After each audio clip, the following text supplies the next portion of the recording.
Hello, people. It is your good friend, Chad Marco, here again with another anime review. Now, I know I'm a little late. Everybody has been on this bandwagon for a while, but I finally got around to watching the Dragon Ball Super Broly movie. Oh man, isn't that great?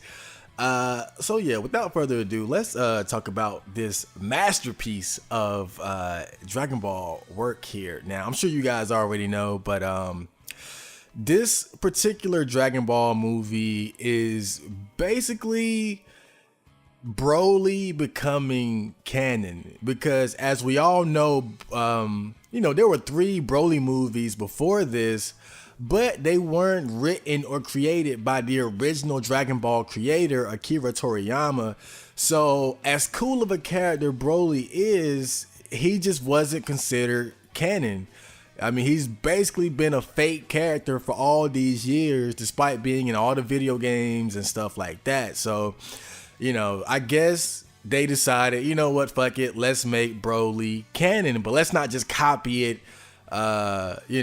step by step, step for step. Let's recreate this whole Broly situation, and that's how we ended up with this movie here. So let me just go over the basic plot. There are going to be spoilers. So spoiler alert. But yeah, the movie starts off. Oh, give me a second. Hold on. Shit, I fucked up. I was supposed to play this fucking. Okay, now the movie starts off on Planet Vegeta. Now this is of course before Planet Vegeta was destroyed by Frieza. This is 41 years before the current events in Dragon Ball. And right when the movie starts off, Frieza and his dad King Cold approach Planet Vegeta to kind of do like an annual checkup of the planet, because as we all know, Planet Vegeta, they're employed by the Frieza Force as basically goons to take over other planets for Frieza and his father. And once they arrive, King Cold is basically handing over control of Planet Vegeta and really the whole empire, as like his entire empire, to his son Frieza, who is, in his own words, much more, diabolical and evil than even he is. Of course, we all know this because Frieza is an absolute bastard. But yeah, Frieza shows up and King Cold just lets King Vegeta and all the other Saiyans know that, now my son is in control. You'll be taking orders from him now. So, do what the fuck you gotta do. And Frieza gives them like new scouters and stuff like that. Now, at this time, Vegeta has already been born, and King Vegeta, his father, he's very proud of him. He's like, my son, he's breaking all the records in terms of like power. He's going to be a prodigy amongst the prodigies. He's going to be a great Saiyan warrior. And, but at the same time, there's another baby named Broly, whose power level and potential seems to be even greater than that of Vegeta's. So King Vegeta is kind of jealous of this because he wants his son to take over after him. So of course you can't have someone that's gonna possibly be even stronger than him around, because then that might put his legacy in danger. So what he decides to do is he decides to send Broly to a distant, dangerous planet just to keep him away from Planet Vegeta and possibly being a threat to his son in the future. Now, Broly's father, Paragus, he notices this. Like, King Vegeta kind of does it under the guise like, oh, well, he's going to be dangerous. We got to send him away and, this and that. But Paragus knows that this is out of jealousy, because he's so into his own child, he can't stand the thought of somebody being stronger than him. So Paragus decides to go after his son Broly to this distant planet to try to save him. And of course he manages to get to the planet and find his son, but they get stuck there on the planet and they aren't able to leave. So he's stuck on this planet with his son Broly, and they have to survive for many, many years. Now, of course, going back to Planet Vegeta, during this time, Bardock, his wife or girlfriend, whatever, she's giving birth to Goku, and he's still in the pod. He hasn't really emerged yet. He's still kind of weak, and he's kind of a bitch right now. He's not showing any great potential. He's still in the pod. He's not really doing anything. But Bardock, he's getting a bad feeling. He's starting to get the feeling that something really bad is about to happen. He starts getting the feeling that Frieza is going to destroy the Saiyans for whatever reason. And of course, as we all know, this ends up being true. Frieza, he starts to learn about the myth of the Super Saiyan, and that kind of scares, it kind of worries him a little bit. He's kind of worried that he's kind of worried about the possibility of a Saiyan being born and being able to actually pose a threat to him, because, and he's very well aware that even though the Saiyans aren't as strong as him, they're some of his most useful soldiers, and they aren't necessarily loyal to him. Like, they're a very proud race, so he knows that like their loyalty is kind of fake. He knows that if they had any opportunity to overthrow him, they would. So to go ahead and just nip things in the bud, he decides that he's gonna just go ahead and destroy Planet Vegeta. So Bardock's speculation was 100% correct. But before Frieza is able to destroy Planet Vegeta, Bardock, he decides to send his son Kakarot, or Goku, away to a distant planet called Earth, just so if anything bad happens, he'll be safe. So he sends Goku away before anything happens. And of course, Frieza, he approaches Planet Vegeta. He calls all the Saiyans to come back to the planet so he can just destroy them all in one go.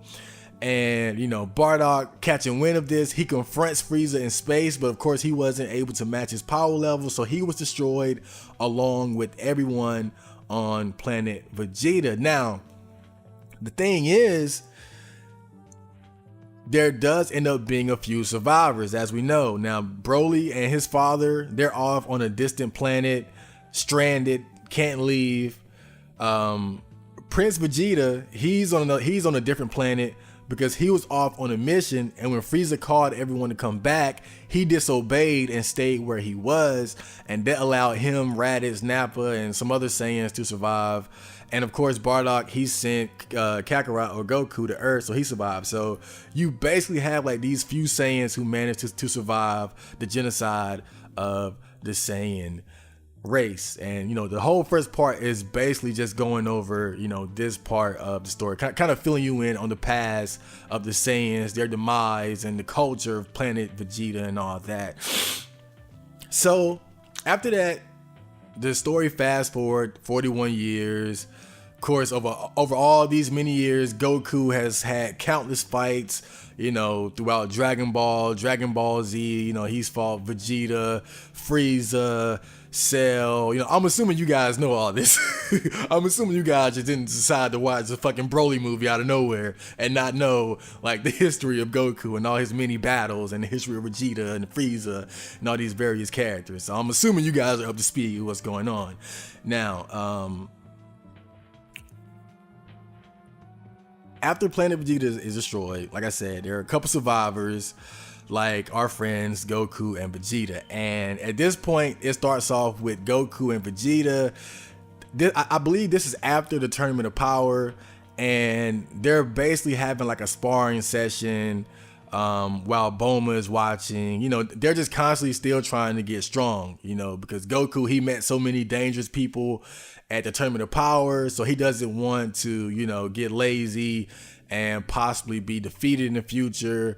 And Vegeta, he's worried that Frieza might get stronger and pose a threat to them. So they're both still in the process of trying to get stronger and increase their power level.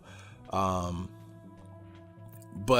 then they get a call Bulma gets a call from Goten and Trunks, and they reveal that somebody broke into the Capsule Corporation building and stole the Dragon Balls. Bulma had 6 Dragon Balls, and somebody stole them.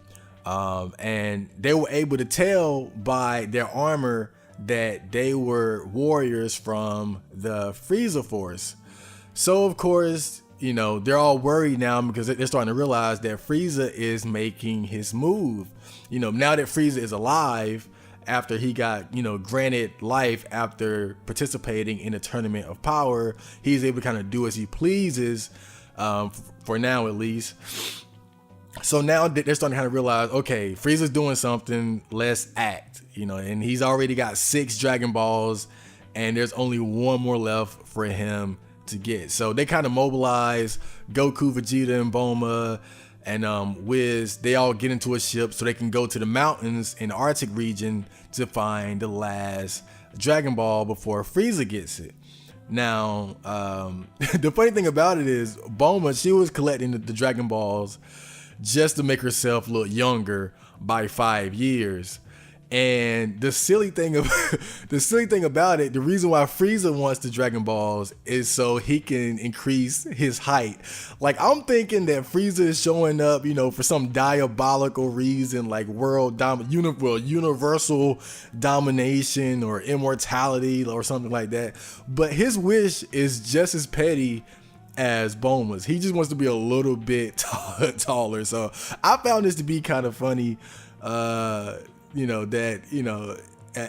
much of a threat Frieza is, the stakes really aren't that high. He just wants to get taller. But anyway, the real threat ends up being Broly. Now, of course, if you know about the Resurrection of Frieza movie, Frieza destroyed a large portion of his own army during that movie because they were so weak and they weren't able to really do anything for him. So now Frieza, along with trying to find the Dragon Balls, he's also trying to recruit more fighters for his Frieza Force.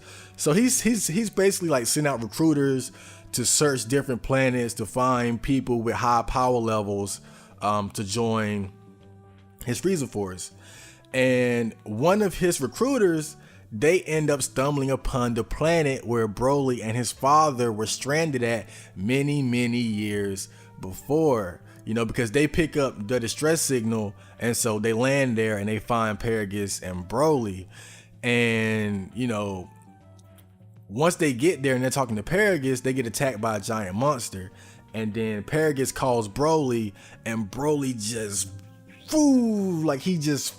zooms right to their destination and just kicks the fuck out of this big monster. And because these recruiters have, their names are Chile, I think it's Chile, and Limo. Pretty important characters to this overall story. But yeah, they're the recruiters for the Frieza Force. And Chile, she has her scouter on, and she sees that Broly has an extremely high power level, so high that it breaks the fucking scouter, man. It's way over 9,000. I mean, he's been doing his homework. He's been training his ass off while he's been stranded on this planet all these years. He's immensely strong. He's been getting trained by his father and fighting monsters his whole life. So he's very savage and very powerful. Like, he's not out of shape. He's not weak at all. Like, he's very much in great shape for a Saiyan that's been stranded on the planet. Moving on, of course, Paragus, he's more than happy to rejoin the Frieza Force if it means getting the fuck off this terrible planet. So he agrees to go with them and join the Frieza Force. And Frieza himself, he's overjoyed as well because he learns that Broly is also very powerful, so he might be able to use him to his advantage. He informs them of the destruction of Planet Vegeta. He doesn't tell them that he destroyed it. He tells them that, a meteor hit, that old lie, that old fucking lie. But yeah, he tells them that Planet Vegeta was destroyed many, many years ago. It was hit by a meteor. But he also tells them that Prince Vegeta, the son of King Vegeta, has survived. Now, Paragus, pretty much having, being exiled and having to live on this terrible planet all these years, he's harbored a humongous grudge against King Vegeta and anyone associated with him. So even though King Vegeta is long gone, Planet Vegeta is long gone, since Prince Vegeta is still alive, this gives him some type of opportunity to exact his revenge. So Frieza is using this he's using Paragus's grudge against King Vegeta and his son to his advantage by getting him to get his son to fight Vegeta. But he tells him that he wants Goku for himself. You can have Vegeta, just let me have Goku. Give me a second. Get a sip of water. So yeah, now that Frieza has allied himself with Paragus and Broly, he decides to go to Earth to retrieve the final Dragon Ball and have a confrontation with the Z Warriors. So of course, Goku, Vegeta, and Bulma, they arrive in the mountains in the Arctic region to find the last Dragon Ball. Right when they get there, Frieza's henchmen, they've just found the last Dragon Ball. So they're able to kind of catch them at the last moment and, blow up their ship and kind of, corner them. And then Frieza arrives and his big ship with his men, his goons, and of course Paragus and Broly. So, and right when they're pulling up, not Frieza, but Goku and Vegeta, they're already able to sense a very high power level from within the ship, but they don't know who it is. They know it's not Frieza, but they don't know exactly who it is, because like who would Frieza have with him who's this strong? Because usually Frieza hangs out with a bunch of like weaklings, at least at this point. Maybe during like the Ginyu saga, then at that point his goons were kind of strong, but at this point Frieza's really the only one that would be a threat to them. But now they sense like this crazy power level from within the ship. They're like, who the fuck is this? So Frieza pulls up and he walks out of the ship with Paragus and Broly, and Vegeta immediately realizes that those two are Saiyans. He's able to realize that there are two Saiyans behind him. So he sees that, and Frieza kind of just lets them know like, oh, I found these two Saiyans, they're on my side, and Paragus, there's Prince Vegeta. If you guys want to fight, go right on ahead. So Frieza is basically he's instigating this battle between Broly and Goku and Vegeta. He's just trying to get them to fight and to see how strong Broly really is, and if he can, maybe possibly, I guess, kill Vegeta, or at least distract them long enough for him to kind of, do his maybe do something himself. So it doesn't take long before, Broly, he's getting impatient. Paragus, he wants his revenge. So, they're kind of rearing up to fight. But Goku, he doesn't want to fight. He doesn't see, like, he's like, why can't we be friends? Like, why we're all Saiyans. Why can't we just get along? Like, he's all kumbaya. But Paragus and Broly, they're not trying to hear that. And Frieza wants to see a fucking fight. So it doesn't take long for Broly to just straight up charge at him. I mean, and he comes hard. Like, he just comes out throwing bows for real. So at first Broly attacks Vegeta. And immediately Vegeta is kind of confident, because at the first punch, I guess he kind of felt like, okay, I can handle this guy, because he blocks the first punch, and then he kind of gives a smirk, and it's kind of like, oh, I can handle this guy. I'm gonna beat his ass. So yeah, so Broly and Vegeta, they start fighting, and at first Vegeta clearly has the upper hand. Now it seems that Broly surprised him a little bit. I guess, just seeing some Saiyan come out of nowhere, I guess Vegeta thought, like, I'll just kick him one time and he'll be out. But Broly is just immediately relentless.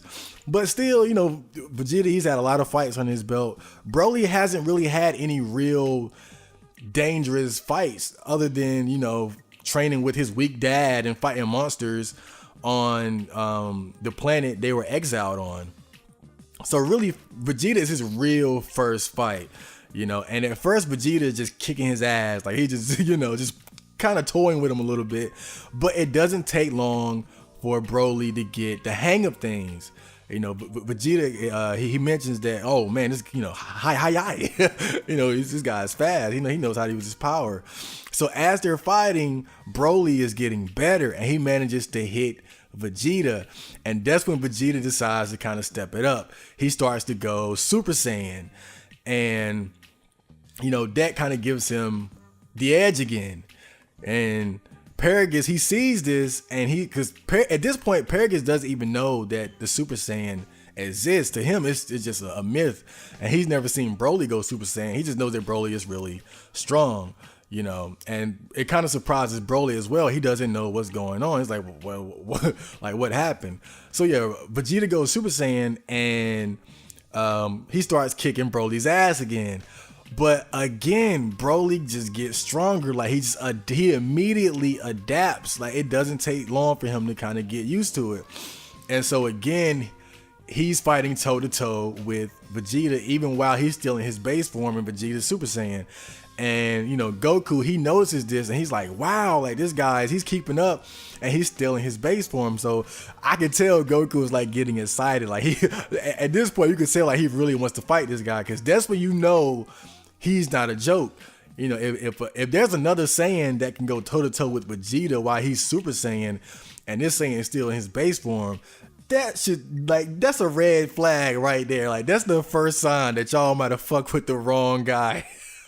For real. So once Broly starts getting starts getting the upper hand on Vegeta, he decides to go Super Saiyan God. Not Blue, he just goes Super Saiyan, the red version of the God form, which is weaker than Blue. And once Vegeta does this, it's pretty much game over. Broly tries to hit him, but he can't.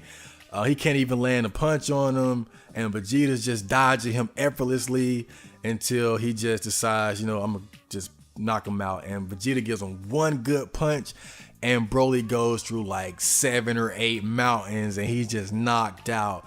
And that's when Paragus kind of, he kind of concedes. He's like, well, this is Broly's limit. I mean, I know he's strong, but I've never seen him go beyond this. So I think it's over with.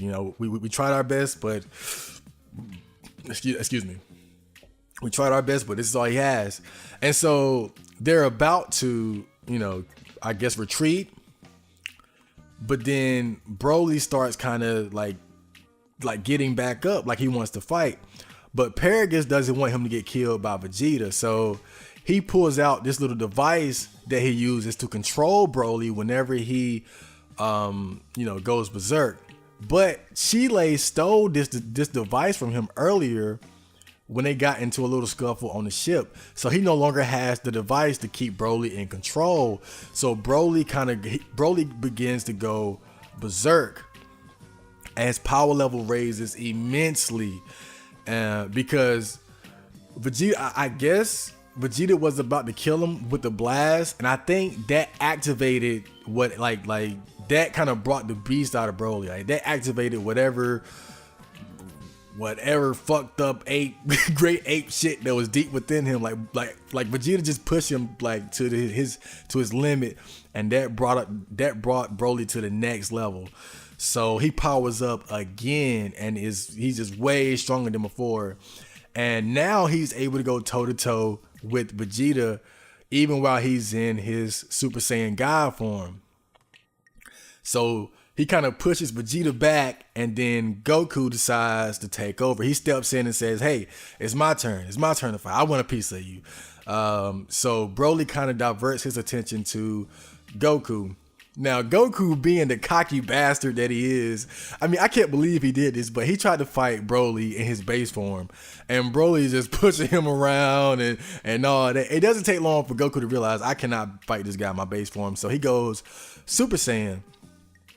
And it's kind of cool because it seemed like for a second that Goku was able to kind of keep up with Broly, even though Broly is way powered up now. You know, it seemed like just Super Saiyan Goku was able to keep up with them pretty decently. I mean, he did have to go red, but it seemed like he was able to keep up with him, kind of showing that, you know, Goku still has the edge over Vegeta. But it still, even after being able to go toe to toe with him, he realizes I have to go at least Super Saiyan Red, Super Saiyan God to fight this guy. So he goes Super Saiyan God, and you know they start kind of like they're kind of it starts kind of looking even again, and Goku is even able to kind of subdue Broly. Give me a second. Goku is even able to subdue Broly temporarily by, like, you know, kind of just stopping his movements by covering him with his ki, like kind of like just I don't know. I've never seen him do anything like this before. It was like he was able to make him just, like, stop, just stop him in his tracks. But Broly he fought through it and kind of turned the tides on him. Like, his aura has switched over and surrounded Goku, and then that's when it got bad for Goku. I mean, after that, because Goku was trying to stop the fight, he was trying to calm him down, like, hey, we can be cool, like, come on, dog, like, we can be friends. But Broly, he was not trying to hear any of that. By this point, his mind is just gone. So once he breaks out of Goku's little hold thing, he just beats his fucking ass. I mean, he beat the fuck out of Goku. He was slamming him against the ground, and then he grabbed his head and mushed him through the ice wall and shit. I mean, he beat the fuck out of Goku. I mean, he had Goku looking sad, man. But now at this point, Goku is kind of down, and Piccolo, he's far away somewhere else, but he can sense what's going on, so he begins to telepathically communicate with Goku to kind of check in, like, what's going on? Like, I can feel you guys are fighting, but who is it? What's going on? And Goku kind of communicates back, and he's like, yeah, man, we're in a tough fight right now. You know, just be on standby. We might need you. I'm gonna just try my best right now. Just stay there, and I'll get you up to speed later. So, of course, Goku's Super Saiyan God, at least the red form, that's not his strongest form. Because as we all know, Super Saiyan Blue is actually stronger than Super Saiyan God. So he has one more trick up his sleeve. So after getting his ass beat by Broly, he decides to go Super Saiyan Blue. Now at this point, the fight gets real. I mean, because they really start going toe to toe. I mean, it kind of goes back and forth, and it seems like Goku is able to really keep up with Broly despite his massive power increase. You know, Goku is doing a fantastic job of fighting this guy. So it kind of seems like it's kind of neck and neck now. Like, oh, Goku might even have a chance. You know, you can never count Goku out because he's that guy. You know, he can always pull out that extra, you know, bit of energy, that last transformation. So he's able to keep up with Broly. And oh man, it's just crazy. Like, they end up going into the fucking lava and fight each other. Like, that's how fucking strong they are. They're able to fight in fucking molten lava and shit.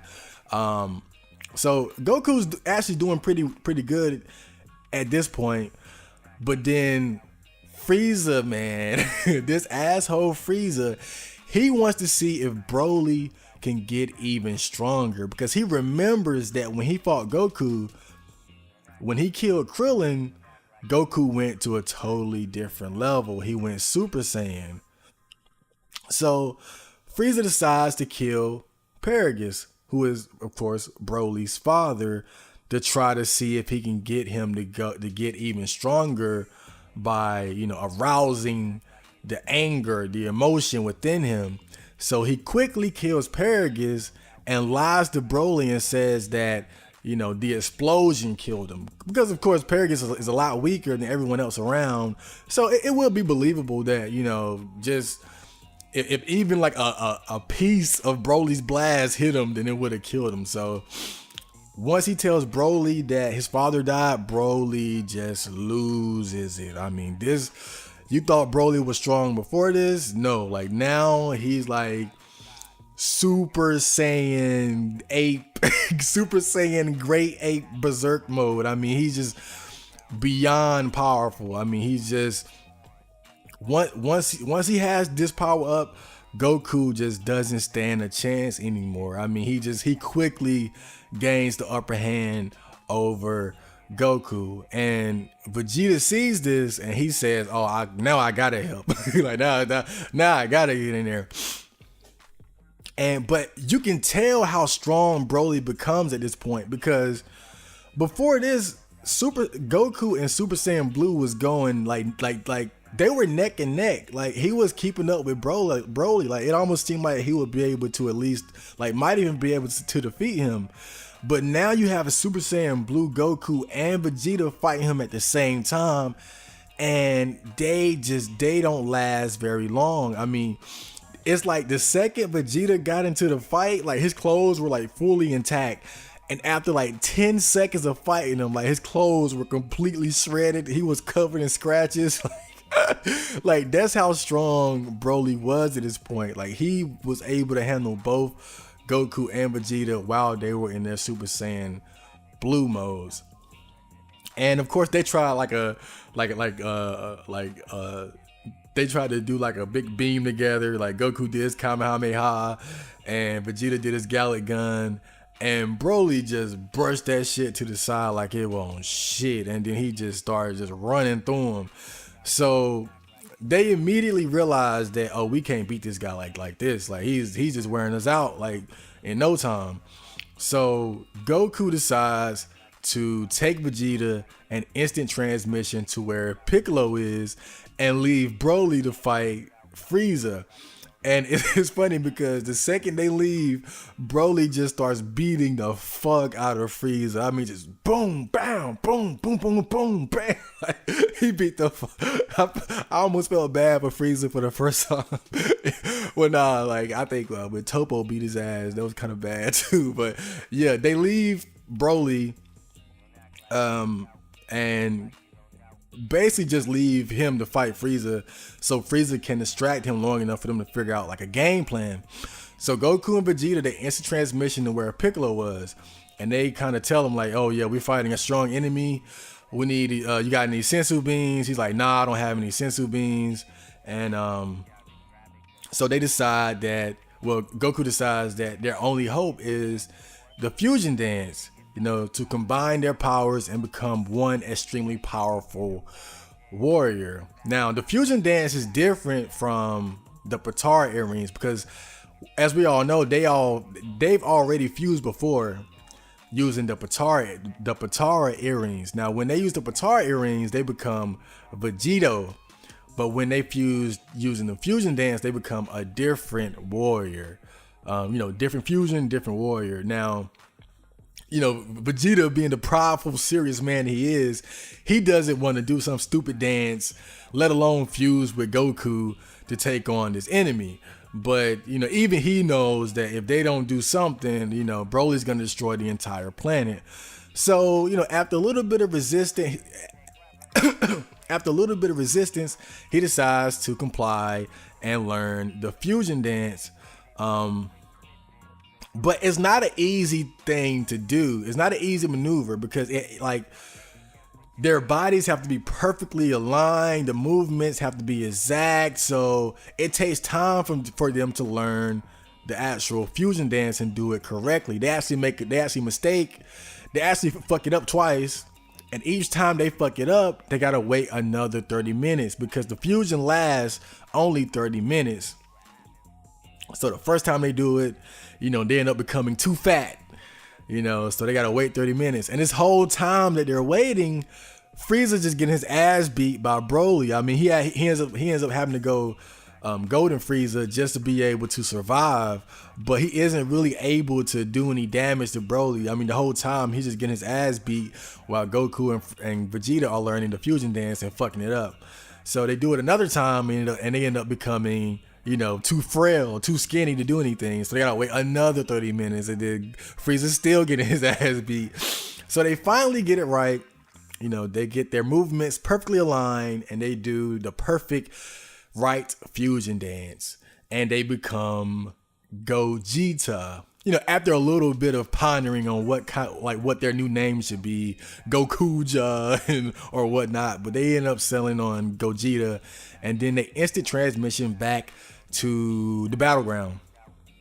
Now, once they get there, Frieza is pretty much on his last leg. Like he's basically like he's kind of powering down.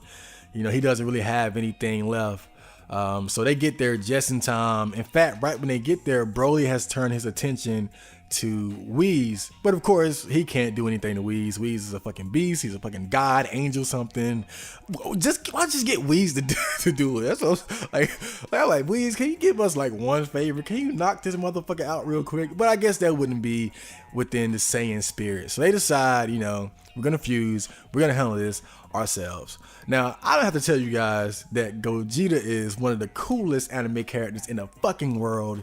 You have Goku and Vegeta, two of the coolest characters, just combined into one, into this super cool, arrogant, cocky, powerful bastard. I mean, what's not to love? So yeah, Gogeta arrives and challenges Broly to a fight, and Broly complies, and they begin battling it out. Now, in the beginning, Gogeta is in his base form. He doesn't stay in that form for long. He's able to kind of dodge Broly's attacks while he's in base form, but he soon decides to just go ahead and go Super Saiyan, and that's when the fight really starts. Now, at this point, it seems like Gogeta has the clear advantage. I mean, he's getting like some clean shots off. It's a little back and forth, but overall, Gogeta has the advantage.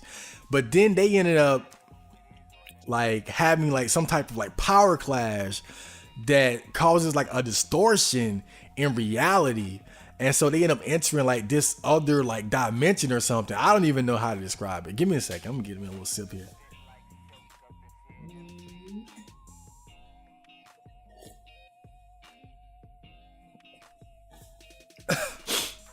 So yeah, they have this power clash, and it sends them both into like this alternate dimension where they continue their fight. It's like purple everywhere, and it looks like they're in like some weird kind of space vacuum distortion or something. I really don't know what that was supposed to be, but it's fucking cool.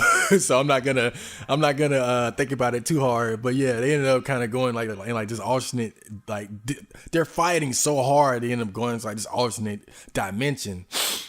And while they're in there, Broly has another power up. And so he kind of briefly gets the edge over Gogeta, and then Gogeta finally decides to go all out and go Super Saiyan Blue. And from this point on, it's pretty much just downhill for our friend Broly. Gogeta just proceeds to beat the shit out of him. I mean, this has had to be like one of the worst the worst or best, depending on your perspective, ass beatings in Dragon Ball history. I mean, he was hitting him with combinations, hit him with beams. I mean, there was one point where he kind of like, he managed to get behind Broly, and then he hit him with 2 balls of energy, and then he lit him up with just a shower of like energy balls, and just lit him up. I mean, Broly was just getting hit. I mean, he was getting flamed the fuck up by Gogeta. And so they're just fighting, and Gogeta's just beating his ass, whooping his ass. just pretty much all that's going on. Gogeta's just winning, like clearly and cleanly. Like, it's obvious that Broly doesn't even have a chance. Now at this point, Chile, she notices that, Broly might get killed. He can't stand up to this guy. So she decides to steal the Dragon Balls from Frieza's henchmen to give a wish to make a wish to save Broly. So while she's summoning Shenron, Gogeta is still fighting Broly. And Whis, he starts to recognize too, like, oh, this fight is almost over. And Gogeta does like this cool, I don't know what this move is called, but he like lifts Broly up and like causes some type of explosion, and I don't know what the fuck that was, but that shit was cool as hell. And Broly's trying his best. He's doing like mouth beams and big energy balls, but he just is nothing he does can stand up to Gogeta, and Gogeta just hitting him with everything in his arsenal. Gogeta just using like oh, I'm gonna use this move, I'm gonna use that. So he's really just kind of playing with Broly, but when it all comes down to the finale, Gogeta decides to use Kamehameha to try to finish the fight. And so he charges up a big Kamehameha, and then he launches it. He shoots it at Broly. And at this point, Broly is just spent. He has like nothing left. I mean, he's pretty much just waiting to die. I mean, there's even a point where Gogeta powers up and Broly has like this confused look on his face. Even though he's confused, it's like he's kind of worried, like, who is this guy? For a split second, like you see like a look on his face, like, what the fuck am I gonna do? And so Gogeta shoots the Kamehameha at him. And right at the last second, Chile makes the wish for Broly to return to the planet where he came from. And so with that, the threat of the Berserker Saiyan Broly is gone. And the Dragon Balls scatter and everything is good and fine and dandy with the world. Now, Frieza, he tries to kill Chile and Limo at the end when they try to escape, but Gogeta stops him like, nah, bro, don't do that, bro. You don't want that. You don't want that beef. So yeah, Frieza, and it's important to note that Frieza, he didn't know anything about Vegeta and Goku being able to fuse. So all of this is new to him. So seeing this new power, seeing this power that they have, I think that it kind of bothered him a little bit, because he might have been training or thought like, kind of scheming to how he can, eventually defeat them. And he might have even had a good plan. But I think once he saw Gogeta, I think any plan that he had must have went the fuck out the window. It was like he had to realize immediately, like, I can't beat this motherfucker. He couldn't even beat Broly, and Broly didn't stand a chance against Gogeta. So, that pretty much puts Frieza at the bottom of the pecking order. So, Frieza just decides to, give up, call it quits, admits defeat. He gets in his ship and he leaves. And at the very end, Chile and Limo, they find Broly on the planet where they found him at, and they decide to kind of stay with him, because they became kind of buddy during the course of the movie. Broly isn't like how he was in the original non-canon movies. He has more, like, a little bit more character, and he kind of opens up to, what the fuck? Oh, that was Frender. But yeah, Broly kind of opens up to Chile and Limo a little bit and tells them about his past. So they've kind of developed a connection. That's why Chile felt the need to save him at the last minute. So yeah, they find him on the planet where they originally found him at and decide to stay there. But then Goku shows up, and they don't trust Goku because Goku pretty much just tried to kill him. Just try to wipe him out with the Kamehameha. So they don't trust him. But Goku isn't there to, kill him or anything. He's there to, like, hey, we had a good fight. Here's some supplies. Here's a house for you to live in. I want you guys to be comfortable. Make sure you straight. Like, it ain't no beef. We good, bruh. Like, I just want to fight you someday in the future. Like, let's be friends and let's spar. Let's get stronger together. Like, let's team up. Like, let's be rivals. You know how Goku is. Goku doesn't really hold grudges against his enemies. He tries to befriend them, as well as try to keep them around as competition so he can get better. So even though Chile doesn't, trust Goku, you can tell that there's kind of like there's a certain amount of respect between him and Broly, like kind of an unspoken respect. Like, you know, when it's all said and done, you know, Broly was never a bad guy. He was never evil or anything like that. He was just really a victim of circumstance. You know, it wasn't his fault that he was so powerful, that he was so strong. You know, it wasn't his fault that he was exiled. It wasn't his fault that Paragus got killed. It wasn't his fault that Paragus had a beef with, you know, King Vegeta and Vegeta. You know, he was really a victim throughout this whole movie. You know, he was just kind of being, you know, he was really just, you know, either something to be thrown away or used as a pawn by his father and Frieza. And Goku recognized this, and so he doesn't want Broly as an enemy. He decides to befriend him.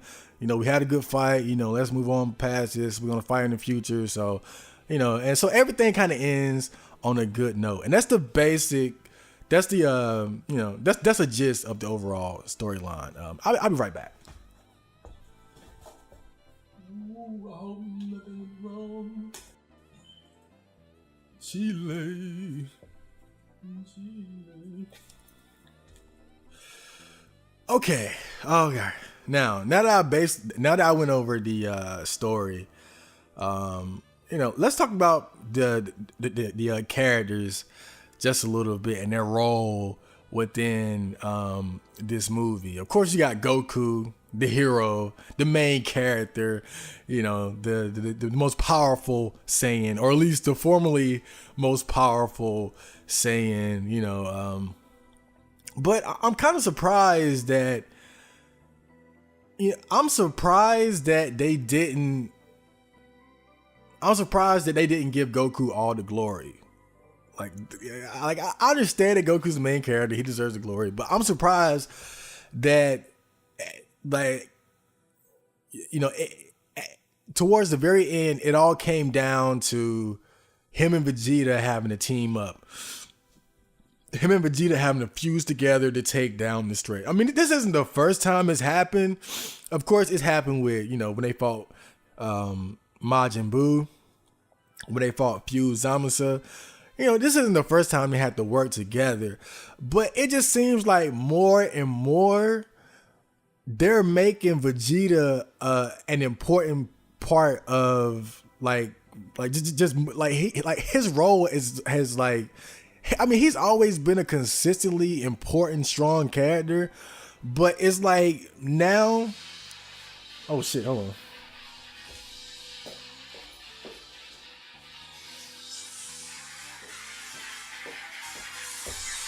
My alarm. Let me turn my phone off. No more distractions. But yeah, it seems like now they're placing more and more of an emphasis on Goku and Vegeta working together.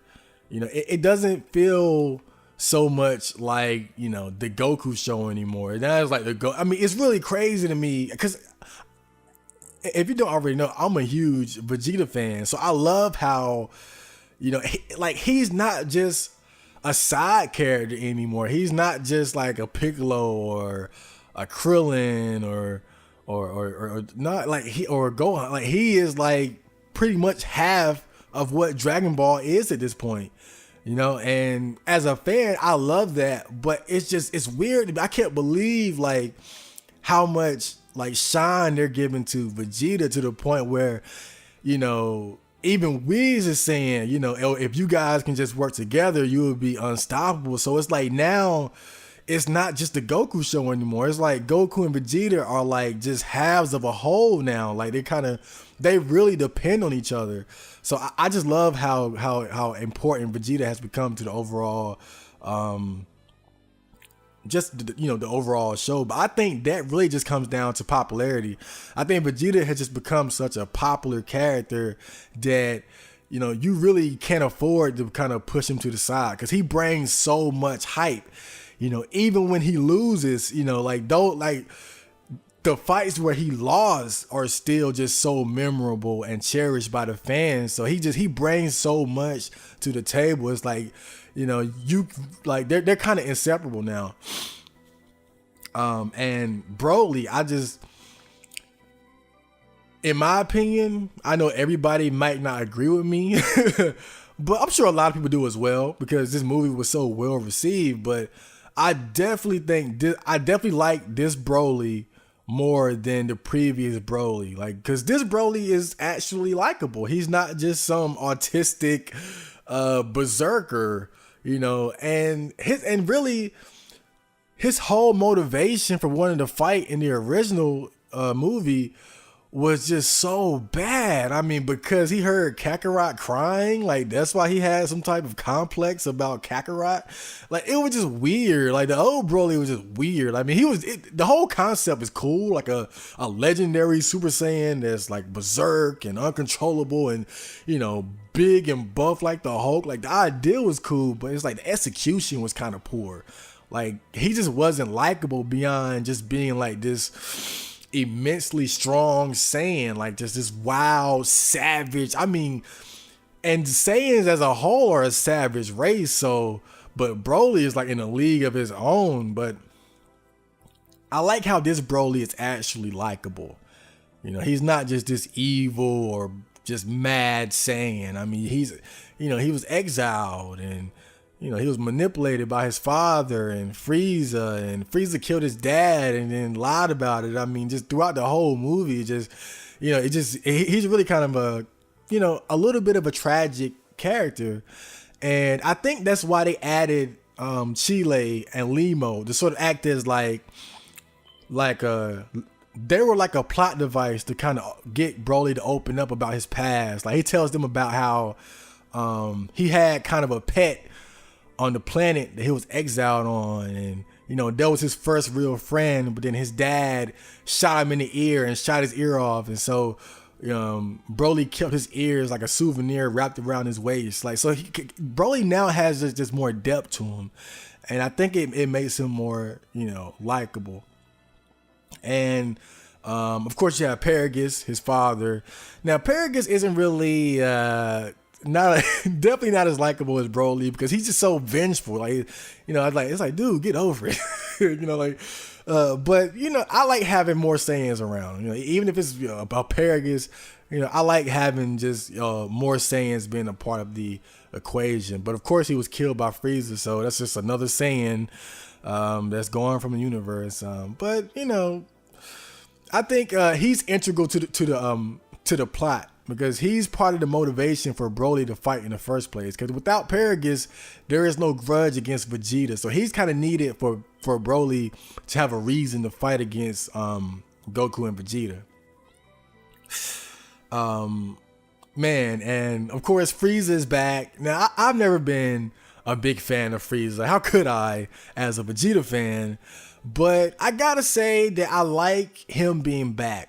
I think him being back is good for the overall series, because I mean, let's just look at his motivation for this movie. His motivation was to get taller. Like, he's just that petty. Like, that just shows that, you know, simply having Frieza out in the universe, that doesn't mean necessarily that the Earth is in constant danger. I mean, of course he's dangerous, but you got Goku and Vegeta around. You got Whis, you got Beerus. Like, you know, Frieza knows better than to just pull up and just try to blow up the Earth straight up. Like, he has to kind of, you know, he's gonna have to get a couple ass whoopings if he wants to really destroy the Earth. So I feel like having him alive and around in the universe just makes things a little bit more interesting. I'm not mad at it. So, and I think this movie kind of proves that, because, you know, this is really our first time seeing him out in not the first time, really in the Resurrection of F movie. That's when we kind of see what it would be like for Frieza to sort of coexist with Goku and Vegeta within the universe. But he dies immediately after confronting them, so we don't get to see it for long. But now, you know, Frieza didn't just, you know, kind of sneak back into, you know, life and the universe. You know, he earned his position in the universe again by participating in the Tournament of Power. So now it's like, you know, you can't just go out and go kill him. Like, he's he earned his right to live again. So you kind of got to live with that. And we get to see what Frieza, like just how he would kind of handle that situation. And I just like little details about him being back. Like the fact that he sends out recruiters to find new fighters for the Frieza Force. You get to see the cafeteria on his ship where like his men are just kind of socializing and eating and relaxing. When Chile and Limo bring Broly to him, he pays them. He gives them money. Like you get to see like Frieza, as bad as he is, he's actually running a fucking organization. He's not. I mean, don't get it twisted. He'll kill your ass. He'll kill you in a second. But at least there's some type of order. He's not like a Majin Buu where everything is just kill, die. Frieza likes being a boss. He he's paying motherfuckers to do shit. He paid the Saiyans to be, pretty much enforcers for him. It was just the threat of the Super Saiyan just worried him, so he had to deal with that shit. So, while he is a genocidal maniac, he does have some amount of organizational skills. He knows how to run a tight ship. And so just being able to see that aspect of Frieza, I like that. I like seeing, Frieza in his natural element as a leader, as the emperor of the universe, so to speak. So, I like Frieza in this movie. And also, I've seen people mention this a few times, but I think Frieza deserves a lot of credit in this movie for being able to survive against Broly for an entire hour. Because you got to think about it. When Frieza killed Paragus and Broly went super berserk, Goku and Vegeta didn't stand a chance at all. I mean, they lasted like 1 minute before they had to get the fuck out of there. But Frieza lasted a whole hour. I mean, he got his ass whooped that whole hour, but he stuck it out. I believe Frieza deserves a lot of credit for his role in this movie, man, because he held it the fuck down. He took that ass beating like a champ. I mean, he stood up to Broly for a whole hour. I'm going to give him credit where credit is deserved. Frieza is not to be underestimated. I mean, because that's what really stood out to me. I mean, yeah, Broly's strong, but man, for Frieza to stand up to him for a whole hour, I mean, he must have been doing a little bit more training. Maybe that's why he wanted to fight Goku again. Maybe Frieza's even stronger now. I think that's a strong implication that Frieza is even stronger than he might have been during the Tournament of Power. I don't know, I'm not sure, but I found it pretty fucking impressive. Now, Gogeta. Of course, Gogeta is he just oozes cool and awesomeness and sex appeal. I mean, he's just so, I mean, you have these two awesome characters, Goku and Vegeta, just fuse into one. It's like, because, a common problem with Vegeta is that, he's a very likable anti-hero. He's a likable character, but he always loses like the big major fights. And Goku, he's kind of a goofball and he's silly, he's cool, but his main point, I mean, what makes him cool is that, he's clutch. Like he has that Jordan factor. Like when all the chips are down, he can find a way. So it's like you have these two elements, like Goku's ability to win against all odds and Vegeta's cold mercy, like just ruthlessness, just no mercy, arrogant ass whooping. Like these two energies combine into one to make like the coolest character. I mean, people can argue, Vegito or Gogeta or Gogeta, but I mean, let's be real. They're essentially the same fucking character. I mean, they just have different moves and different clothes. Gogeta, Vegito, either way, they're basically like the same fucking thing. So arguing about which one is cooler is kind of pointless. Maybe if you're talking about Gogeta from the Janemba movie, because he was actually different from Vegito. Gogeta from the Janemba movie was like, he was quiet, he was serious, focused. Like, it wasn't no joking or arrogance, or it was just, I'm here to kill you. Like, he came for a job, did the job, left. I mean, it was just no bullshit. But this Gogeta reminds me so much of Vegito. So, and I've seen people kind of criticize them for that, and I think that's pretty accurate. Like, why would you make Gogeta so similar to Vegito? But, you know, either way is cool. I don't really care. You know, it's a cool character. So, a cool character all around. I mean, and I hear he's going to be in Dragon Ball Fighter Z. I can't wait to see that, because he has so many different moves that they can incorporate into that game. He's going to be a fantastic character, and Broly as well. So I can't wait to see those characters released for in Dragon Ball Fighter Z. Now Chile, oh man, Chile is absolute waifu material. Everyone loves her. She got such a nice butt. She's cute. She's green, short hair. What's not to love? Oh yeah, but yeah, that's one sexy alien bitch. I mean, definitely one of the. Oh, excuse me, sexy alien young ladies. I'm a gentleman here. But yeah, man, she's fucking sexy, man. Seems like everybody's kind of falling in love with her. Like, she's certified waifu material.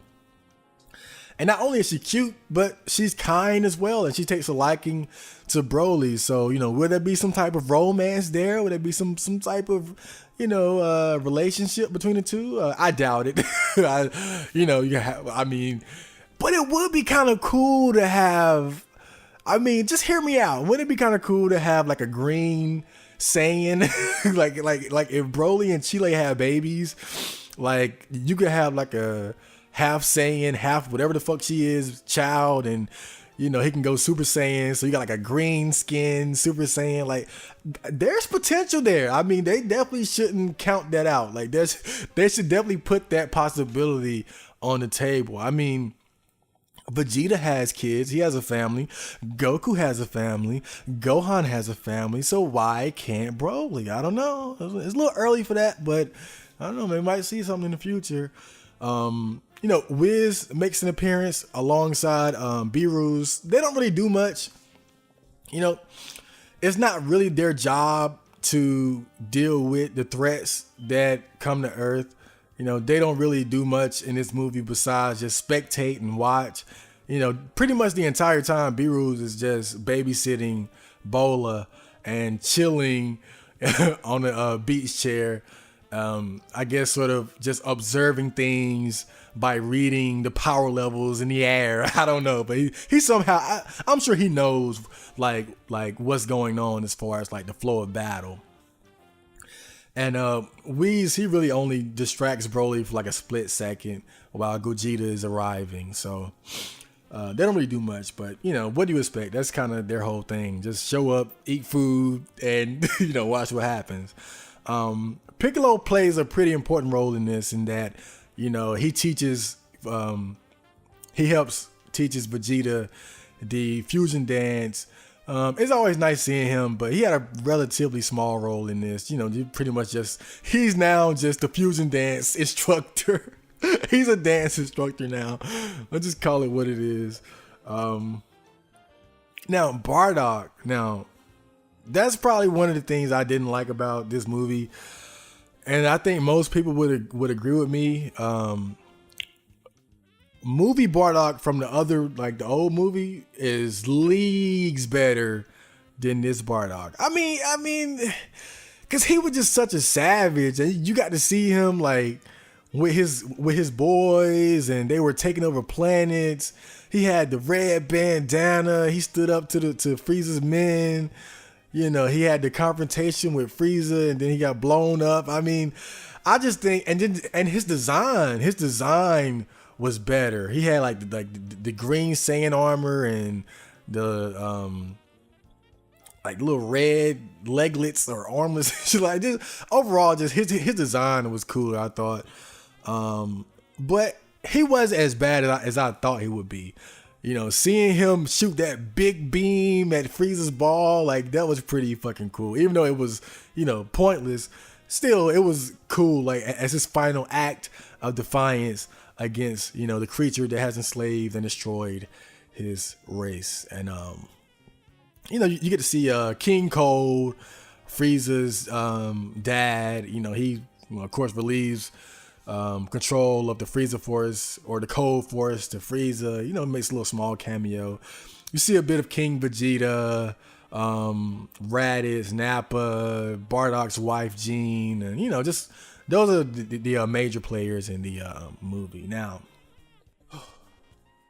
okay, now I'm gonna talk about some of the things that I like about the movie. Now, like I said earlier, Broly is very likable. He's much different from his previous iteration. I mean, originally, like I said, Broly was just autistic and weird, and then out of nowhere, he's just berserk, and his whole motivation was, you know, oh, Kakarot was crying while we were in the pods together. I mean, it's just such a poor motivation.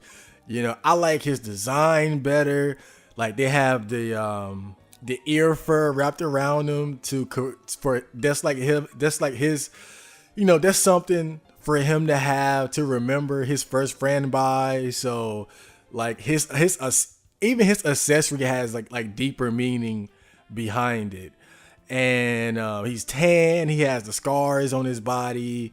Just overall, I just feel like even his design is better, as well as his character, his personality. Even though he's not brimming, he's not overflowing with personality. I just think it's a step above the previous version of Broly, which was just a big dumb brute, and now Broly is actually, Broly is pretty cool. But you know, I already talked about that, so I'm gonna move on. I like that we got to see Planet Vegeta, that we got to see how the planet operated, how King Cold passed control of his empire down to Frieza.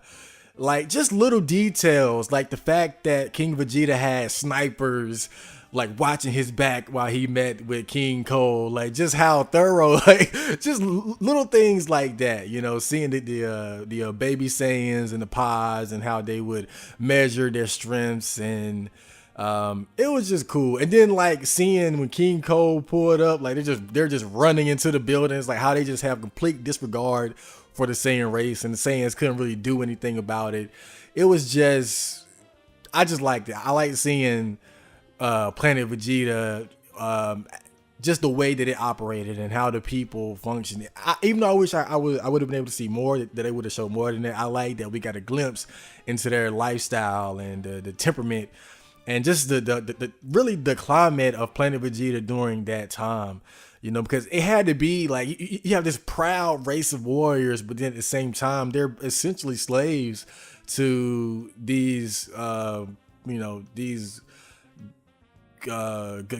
galactic overlords. So, in a way, you kind of feel sympathy for them, but at the same time, they are assholes. Like, don't get it twisted. Saiyans, they're some fucking assholes though. It's just Frieza was the bigger asshole. Okay. Oh yeah, and another thing, great fight scenes. I mean, these are some of the best choreographed fight scenes ever in Dragon Ball. Like, it kind of reminds me of Goku versus Vegeta during the Buu saga, when Vegeta went when he was Majin Vegeta. Just the amount of detail they went into with, like, the different kind of attacks and the combinations, the flow of battle. I just like how it was really just like, it was constantly back and forth. It was very rare that it just felt like, oh, this guy is totally outmatched. I mean, even when it starts off with Broly versus Vegeta, Vegeta has the upper hand, but then Broly adapts, Vegeta transforms, Broly adapts again, Vegeta transforms again, Broly unleashes power that even his father hasn't seen before. Goku steps in. Broly's dominating him. Goku turns up, transforms. It's kind of neck and neck, and it just keeps going back and forth. So it's always interesting. It's like no one was ever just completely outclassed, except for maybe a few moments, and then they would just dig deeper, or then of course like how Goku and Vegeta decided to fuse towards the end. It just so much going on during the big fight scenes, and just the way it was animated and the special effects. The CGI was it's kind of mad, but you know, I can live with it. Overall, it was good. It was very well animated and drawn. So yeah, I dug it. And I also like the build up. I mean, of course, we all watched this for the big fight.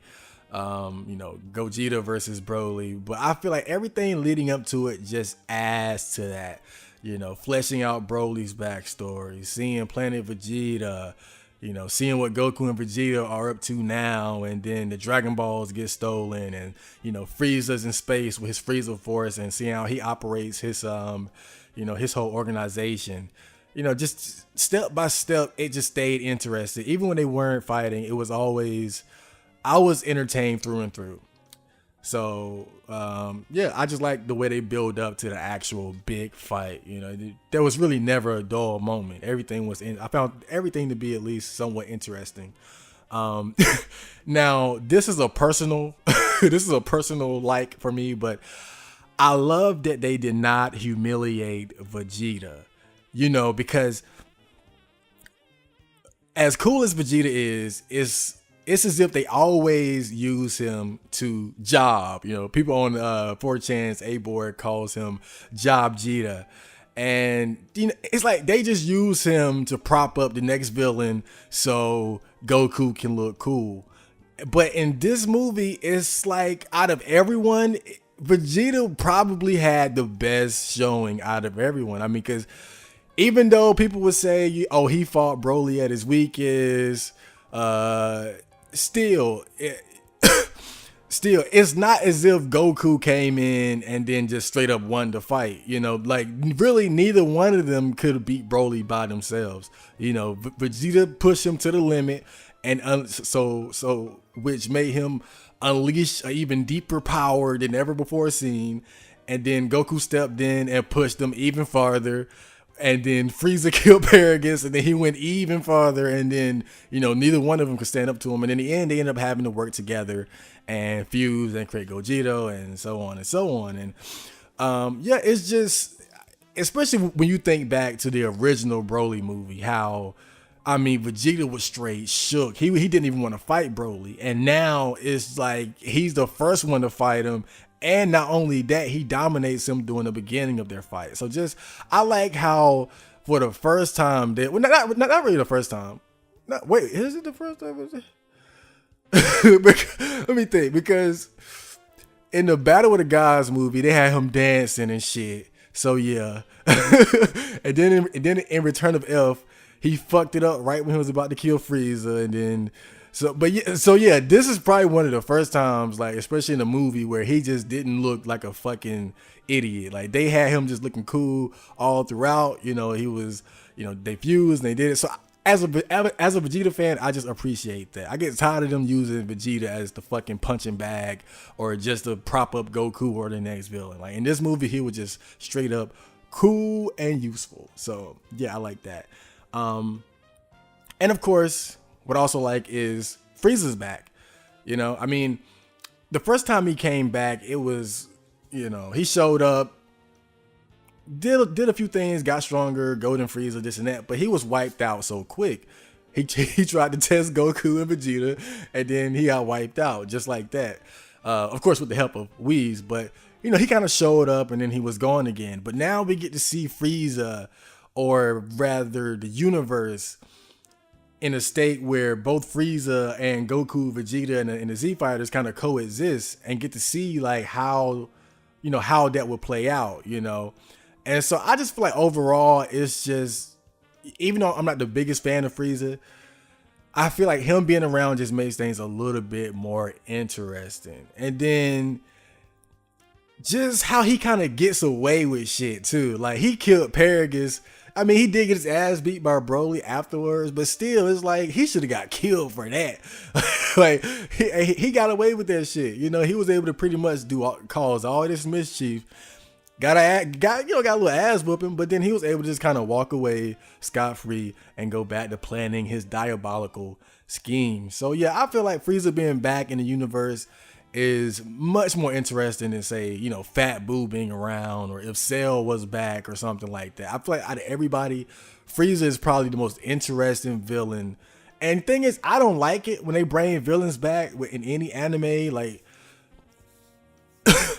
especially like just to be around as like a stock bad guy. But I feel like Frieza's kind of he's a special case because he's not just a bad guy who's out to kill and destroy. Like he has like a business. He has an empire. You know, he represents something. He's a boss. You know, so that's what I like about Frieza being around. He just makes things a little bit more interesting. So, yeah, Frieza's all right with me right now. Now the bad okay. Here's what I don't like about this shit. Now, I feel like Planet Vegeta was kind of a wasted opportunity. Even though I liked that they gave us a glimpse into that world, into their lifestyle and the Saiyan race, I just wish they would have added like at least like one fight, like one big fight early on. Like maybe King Vegeta fight somebody, or Vegeta or Bardock. I just wish they would have like just showed like a straight up Saiyan brawl. Like, I don't care how they would have set it up or between who.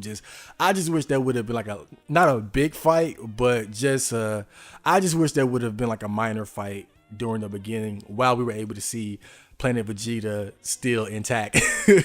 So yeah, I just feel like that was a wasted opportunity. I'm glad we got to see the culture and their lifestyle and Saiyans, but I want to see them motherfuckers fight. I want to see like a war or something. I wish they would have showed something like that. But yeah, I just like it was kind of a wasted opportunity. Also, Bardock, and I've seen other people kind of complaining about this when the movie was coming out, that this version of Bardock just isn't as cool as the previous version of Bardock.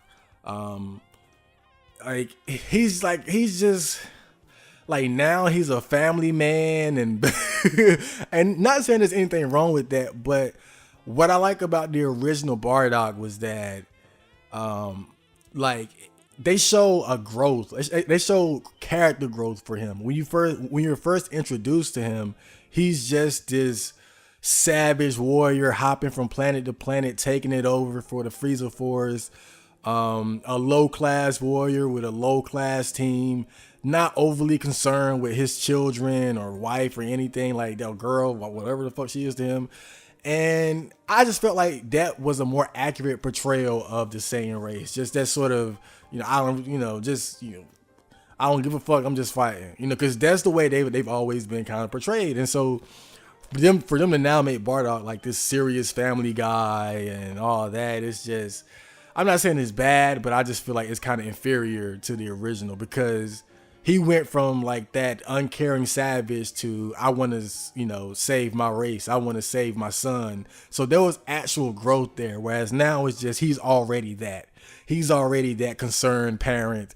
like it's no growth. It's just Bardock instead of, you see Bardock go through that change that he went through within the movie. So that's the one thing I don't like about how they portray Bardock in this movie, but it's whatever. I figured they wouldn't just keep everything the same. So. And also, I just find it extremely weird how Akira Toriyama took something that wasn't canon and made it canon. It's one thing to create something like Battle of the Gods. He created new characters like Beerus and Wiz and God of Destruction, Super Saiyan God. All these are new things. Or even revival of Frieza. Now we have Super Saiyan Blue and Golden Frieza. These new things, these original creations. But with the Broly movie, it's like he took something that was already established and created and just remixed it and called it canon. I just find that extremely weird. That's like J.K. Rowling, the creator of Harry Potter, going to like a fan fiction site, taking a story and then like just remixing it and making it canon all of a sudden. I just find it extremely it's unusual to me. I don't know how if this is like a common practice amongst like creators, but I just know I've never heard of anything like that where somebody takes like pretty much fan fiction and makes it canon. You know, he took Broly, Gogeta, these different things and just, oh, now it's canon now. I'm just gonna put my spin on it. I just think it's weird and kind of lazy. I'm glad we got the movie. I'm glad it happened. I like it. I don't like how. I just don't like how it kind of came about. The fact that he couldn't come up with anything original, that he took something that was already non-canon and just pretty much remixed it and made it canon. It's just weird to me. Kind of just strikes me the wrong way. But, the finished product is excellent. I love it. So I'm not going to complain any more than that. But it is what it is. So yeah, that's about all that I don't like about it. Overall, though, I love this fucking movie. It was awesome. I wish I would have been able to see it in theaters, but overall, man, I'm just glad to see Dragon Ball back.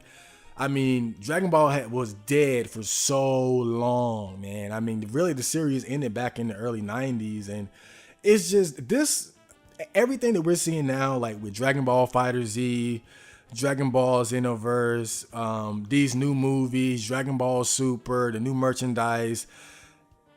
Despite Dragon Ball being dead, it still has so much life in it. I mean, it would have really been a shame for this series to stay dead. I'm so glad that new Dragon Ball is still being created. The manga is still going now, so I hope Super comes back, because it's so much more that they can milk. I mean, let's be real. This shit is a cash cow. At the end of the day, it's about money. I mean, but I don't care, because I just love seeing new Dragon Ball, and just the overwhelming and unpredictable success of this movie just shows, man. Like, I think Dragon Ball is here to stay at least for a couple more years. I mean, and why not? I mean, you see, One Piece is still fucking going, and probably, when is that gonna stop?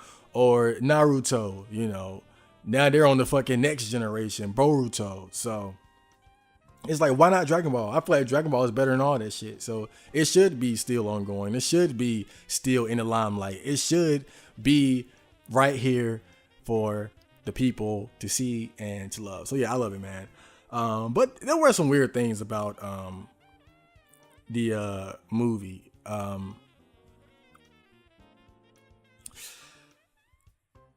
I noticed that it looked like Goku was about to go Ultra Instinct for a split second when he was about to go Super Saiyan Blue. Maybe that was kind of trying to show that maybe he was trying to go Ultra Instinct but couldn't quite get there, and so he just settled for Blue. Or maybe it was just showing that, as strong as Broly is, he's not strong enough to push Goku to that limit. Like, because Ultra Instinct kind of seems like something that will only appear when your back is against the wall, when you're like, 1 HP. So maybe Broly wasn't as big of a threat as it seemed like. I don't know, but I just find it interesting that they kind of threw that in there. At least they didn't forget about it, though. They didn't forget about Ultra Instinct. But what I did find weird was that Goku never used Kaioken with the Super Saiyan Blue. I mean, you gotta think maybe that would have helped him a little bit against Broly, but I don't know. Maybe once Broly had that next transformation after Frieza killed Paragus, maybe Goku just immediately realized, oh hell no, I can't. Let me go. Kaioken, that shit ain't gonna work. Let me get the fuck out of here. So yeah. And when Vegeta went Super Saiyan, his hair turned green for a second. I never seen anything like that before, so that was another weird thing. Maybe that was a foreshadowing to something new that's coming, or I don't know. They did a lot of weird stuff in this movie, so I don't really like the whole, like when Broly was fighting Gogeta and they went to the different dimension and shit. They did some weird stuff with this movie, but I ain't complaining. It was all cool. Um, oh shit. Yeah, but now an interesting topic of conversation is how strong is Broly? Like, would Broly be able to fight Jiren? Like, is he weaker than Jiren? Is he as strong as Jiren, or is he stronger than Jiren? Because I think back to Super, and you know, when Goku and Vegeta were fighting Jiren, you know, Vegeta was in Super Saiyan Bluer and Goku was in Kaioken Super Saiyan Blue, and they were able to hold Jiren back, like push him back together. I don't know if Jiren was going 100%, but they were at least able to keep him, you know, with his back against the wall as they fought together. Whereas when Goku and Vegeta fought Broly together, when Broly was near his peak of strength, they couldn't do anything. Like, they got pushed. They were like flies compared to Broly. He was just trying to chase him down and swat him, and then they had to get the fuck out of there. So little moments like that made me wonder, like, how strong is Broly? So I would love to see Broly fight Jiren, but it'll probably never happen. But I guess as the series progresses and maybe Broly makes another appearance, Jiren makes another appearance, maybe people will be able to accurately gauge their power levels and see, you know, who's the strongest. But I'll probably give it to Jiren though, because Jiren, he forced Goku to go Ultra Instinct. Broly really couldn't, or maybe Goku just couldn't. That's what makes it so. It's kind of an unknown factor here. I don't know, but we could talk about power levels for fucking days, man. But let me see. Now, my score for this overall, I give it a 9 out of 10. Excellent movie, just, you know, only a few minor flaws here and there, but overall I think it's an excellent, fun, action-packed anime movie. The story, I give it a 3.5 out of 5, because they did take time to flesh out everyone's background, like Broly and Planet Vegeta, and, you know, the build up to the fight. But it's not really a story type anime, so it's more about the action. I give the action like a 4 out of 5. I wish they would have sprinkled in like just one fight, like one good fight in the beginning, but you know, that's my only complaint there. The animation, I give it a 4 out of 5. There was certainly some parts that I felt like some parts seemed way more detailed than others, and some parts were a little bit more cartoony. That was kind of weird, but you know, that kind of, you know, I kind of come to expect that from anime. But overall, I thought the animation was good, and CGI was a little but even that was okay. The music, I give it a 3 out of 5. Nothing really great, but it fits the anime, and especially the song that played while Gogeta was fighting Broly. I'm gonna go check out the OST again, and I'm sure I can find something out of there that I want to download and listen to. So yeah, I give it a 3 out of 5.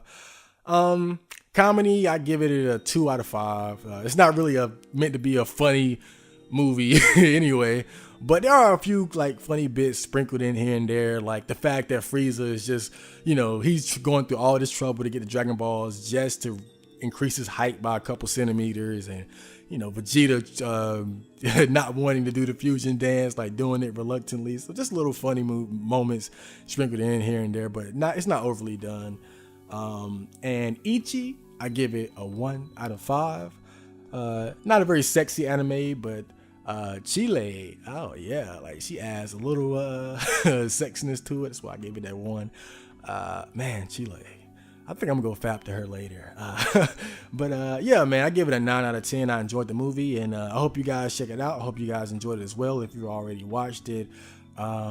So yeah, look forward to my next anime review. I had fun doing this, guys, and I'll be back around soon. So Marco out.